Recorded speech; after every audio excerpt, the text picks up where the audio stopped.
जो इंसान पुण्य करता है उसे भगवान परेशानी में क्यों डालते हैं? दोस्तों, अक्सर हमारे मन में एक सवाल उठता है। जो इंसान सच्चाई के रास्ते पर चलता है, दूसरों का भला करता है, किसी का बुरा नहीं सोचता, फिर भी उसकी जिंदगी में दुख, कष्ट और परेशानियां क्यों आती हैं? अगर भगवान न्यायप्रिय हैं तो अच्छे इंसान को ही क्यों बार बार आजमाया जाता है? इसका उत्तर बहुत गहरा है।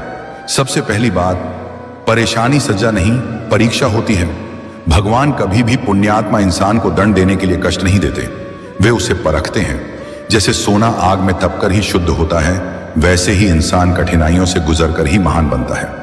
भगवान जानते हैं कि यह इंसान टूटेगा नहीं, इसलिए उसे मजबूत बनाने के लिए कठिन रास्ता देते हैं। दूसरी बात, कर्मों का हिसाब केवल इस जन्म का नहीं होता।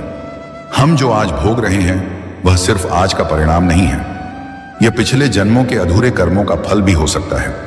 पुण्य करने वाला इंसान उन पुराने कर्मों को जल्दी काट लेता है, इसलिए कभी कभी ऐसा लगता है कि अच्छे इंसान को ही ज्यादा दुख मिल रहा है, जबकि सच यह है कि उसके बुरे कर्मों का हिसाब जल्दी साफ किया जा रहा है।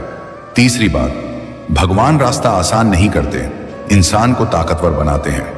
भगवान ये वादा नहीं करते कि तुम्हारी जिंदगी में कभी दुख नहीं आएगा। वे यह वादा करते हैं कि जब दुख आएगा तब वे तुम्हें उसे सहने की शक्ति देंगे।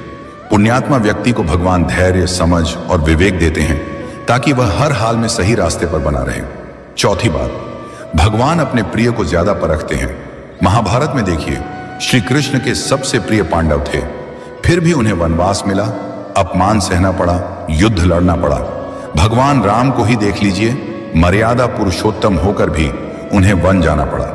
इसका मतलब यह नहीं कि भगवान उनसे नाराज थे, बल्कि वे उन्हें आदर्श बनाना चाहते थे।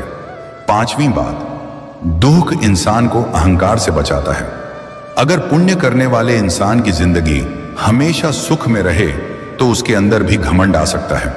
परेशानी इंसान को विनम्र बनाती है, भगवान से जोड़े रखती है और जीवन का असली अर्थ सिखाती है।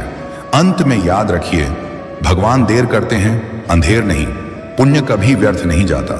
जो इंसान अच्छे कर्म करता है उसका फल उसे जरूर मिलता है, कभी इस रूप में कि उसका दुख कम हो जाता है, कभी इस रूप में कि उसकी आत्मा मजबूत हो जाती है, और कभी इस रूप में कि भगवान खुद उसका सहारा बन जाते हैं। इसलिए अगर आप सही हैं, सच्चे हैं और फिर भी परेशानियों में हैं, तो समझ लीजिए भगवान आपको गिराने नहीं, ऊंचा उठाने की तैयारी कर रहे हैं।